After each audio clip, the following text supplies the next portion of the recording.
glad you could make it on such short notice. I was looking for an excuse to have a beer, and it turns out that Jeff, whose channel is called jgyokohama, he's celebrating 100 subs, and he's got some sort of a contest. That's what this video is for.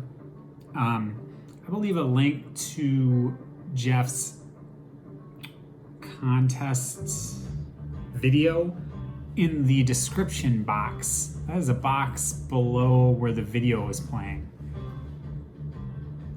It's starting to burp. So Jeff, we're going with a pretty good beer from Ballast Point Brewing Company. This is their, so the Sculpin IPA is like an excellent beer from there in San Diego. This is a variant of that, the Aloha Sculpin IPA, hazy India Pale Ale. Do have other things. If this isn't strike your fancy, I will point out though that the purpose of this is the Aloha part. But there's other beer. This is the only one that has a Hawaiian theme. Juicy tropical notes. So after Jeff gets his choice of beer and first pull at the meat stick, then everybody else can, help themselves as usual.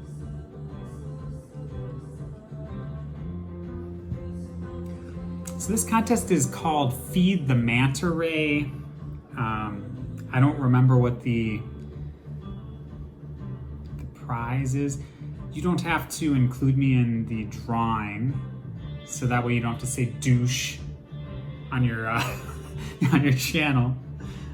If you do choose to include me, and in the unlikely event that I were to win, you can take that and give it to Steve Carlson instead of to myself. I saw somebody else do that for a different contest, I believe. So anyway, this is just 4 questions. This should be fairly quick. It's just another one of these where I just do it's just a rerun. Just a rerun of some crap. So apparently Jeff was a, and I'm not even going to remember, some sort of like I don't know if he was a scuba diver just on his own, or an instructor or something, but his YouTube channel originally had to do with scuba diving. So thus is the Mantaray thing. The first question is to show a song or album with Mantaray, I think, with Mantaray in the title. He's like, there's tons of these. And there's just Mantarays everywhere. I'm not gonna say I spent hours doing this, but I spent a bit of time looking, and I didn't find any Mantarays. There is one very obvious one that I feel like somebody else is gonna take that I did not take. And then there was another one, is a Man or Astroman. I can't find it. I can't even remember. I think is it just called? I think that one's actually called Mantaray. Anyway, he kind of broadened it, or he's not going to be a stickler. I guess it doesn't matter. He's going to accept something with Ray or some other like sea creatures, I guess. I don't know. And so I just showed a band called Rays, their debut album, literally, I don't know, very recently. And I've also shown this, but this is their second album. It's from 2019. You can get there from here. And I'll just say quickly again, a group from Oakland. Their first album has a lot more punk elements in it. This veers more towards, or shifts more towards indie pop, and just less punk. There's still some of that sound in there. Something more, maybe more along the lines of like that Dick Diver that I showed. Next, the next question is show a favorite Japanese artist. So I probably could have shown Kikagaku Moyo. I feel like I've shown them several times. This other artist I've also shown once, but not this record. This is Cornelius. The album is called Point, which originally came out in 2001. This is a recent deluxe reissue with a LP of bonus tracks.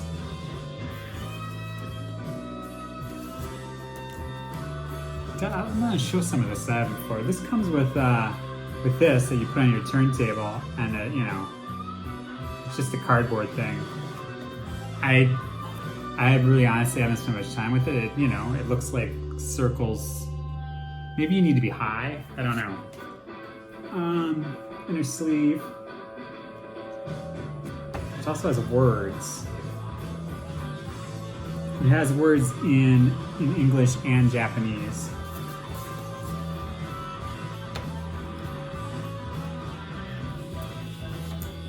There's two inner sleeves. I'm only going to show one. The vinyl is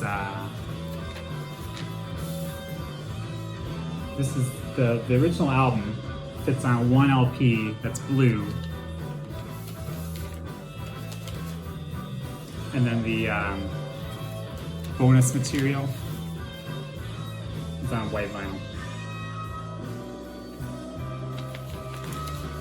This is his fourth LP. Came out in I think 2001 or 2002. He's Cornelius. Sometimes he's called like the Japanese Beck. Phantasma, which is the album that came out before this, which I showed.